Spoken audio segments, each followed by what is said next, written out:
So, tingnan natin kung ano yung hatid ng 2026 sa'yo. Love, money, at kapalaran. Give me the message. Ano yung hatid ng 2026 sa'yo? Love, money, at kapalaran. Give me the message. Ano yung hatid ng 2026 sa'yo? Love, money, and kapalaran.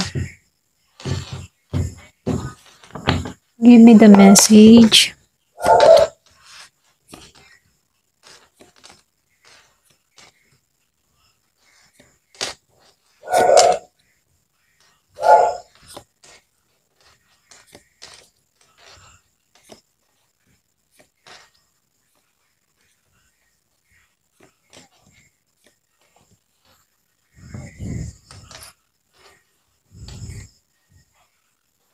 Ayan. So, dito Gemini, pagdating sa pag-ibig mo, ngayong 2026, nakikitaan ko dito yung pag-ibig na may temang pagbitaw, paghilom, maaari may relasyong iiwan or connection. Yung iba sa inyo kasi lumabas dito yung 8 of Cups. Then, sinabayan pa dito ng 5 of Cups and Strength, okay? So, nangangahulugan to na may sinyalis ng pag-alis sa isang koneksyon na hindi na nagbibigay ng kapayapaan, okay? So dito, dahil lumabas ang 5 of Cups, nagdadala ito ng lungkot, kumbaga pagkatalo, yung bang tipo na may natitirang pang pagkakataon kung handa kang buksan muli yung puso, okay?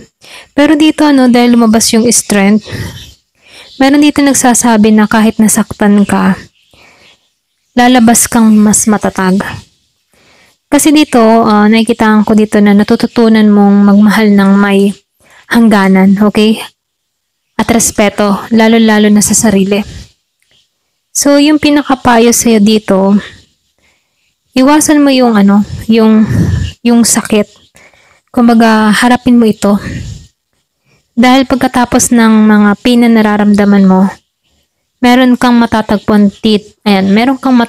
dito na tunay na koneksyon, okay? Yung iba naman sa inyo, pagdating naman sa kaperahan, nakikitaan ko dito na meron ditong masiglang enerhiya na may pagnanais na mag-level up, simula ng bagong proyekto, negosyo, ganyan. So dito, meron ka lang ditong konting bilin dahil lumabas ang The Tower.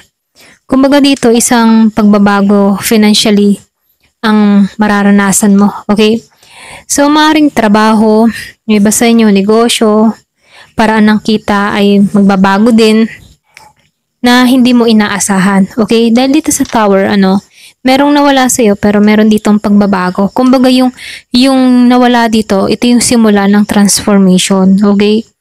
So, yung mensahe lang dito, mag-ipon ka, maghanda ka sa biglaang gastos, okay? Kumbaga magtiwala ka palagi sa sarili mo. Kasi nakikitaan ko dito sa bandang huli makakabangon ka. Magiging mas matatag yung pera mo, okay? So dito sa destiny mo, dahil lumabas ang 5 of Swords, upright and 2 of Pentacles upright, then 4 of Swords dito, nakikitaan ko dito na may mga taong hindi patas sa sitwasyon. Meron kang kadiling na may ego or mataas ang pride. So, piliin mo yung matipong huwag kang sumabay sa taas ng ego niya dito. Okay? Kung hanggat kaya mong huwag patulan to, hayaan mo na lang. Okay?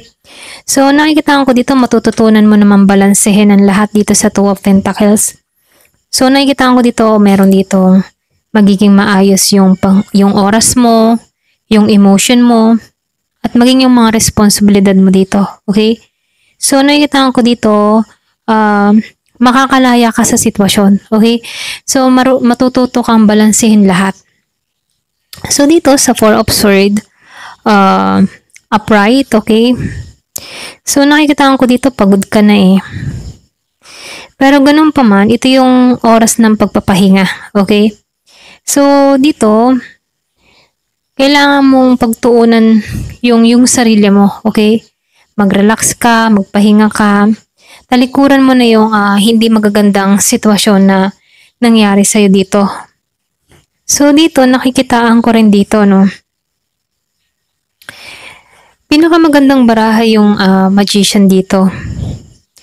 Dahil lumabas siya na naka-upright dito, okay? Isa ito sa magandang card dahil meron ditong manifestation, meron kang power na makamit yung gusto mo, meron ditong bagong simula. Lahat ng yung lahat ng kailangan mo ay mapapasa kamay mo, okay? So dito nakikitaan ko rin dito may the 5 of Pentacles upright. Yung iba sa inyo dito may mga panahon na yung tipo na yung nakakaramdam ka ng lungkot or may mga panahon na makakaramdam ka ng lungkot dito, okay? Pansamantala lang naman to, hindi naman to pang matagalan. Kumbaga, ito lang yung time para turuan ka dito na kailangan mong maging aware, okay? Lalo-lalo sa emotion mo or yung nararamdaman mo dito. Kung nahihirapan ka, kailangan mong humingi ng suporta sa pamilya, kaibigan, kaanak, yung magbibigay sa'yo ng advice rito, okay? So, nakikitaan ko dito yung pinakapayo sa'yo sa 2026. Ito yung taon ng yung pagbangon, okay? Sa gitna ng mga unos. Sa kabila ng mga pagsubok, ikaw ay may kakayahang baguhin yung kapalaran mo, okay? Lahat ng karanasang ito ay magbubukas ng mayroong bagong daan tungo sa tunay na empowerment, okay? So dito, yung pinaka-tema or pinaka-mensahe sa'yo sa 2026, merong tinanggal na luma at para makalikha ng bago, okay? So may mga iiwanan kang tao, sitwasyon, at paniniwala pero ang kapalit ay mas malalim na pangunawa sa sarili, okay? Mas matibay yung puso mo sa 2026 at meron kang kakayahang likhain ang buhay na gusto mo. Okay? Kumbaga, nakikitaan ko dito yung paglago mo at pagtatagumpay mo. Kaya lang, meron lang mga challenge dito, Magsusubukan ka sa 2026, pero ang kapalit ay ginhawa. Okay? So, ito lang yung nakikita ko. Ayan. Hanggang dito na lamang po. Thank you for watching. Love and peace.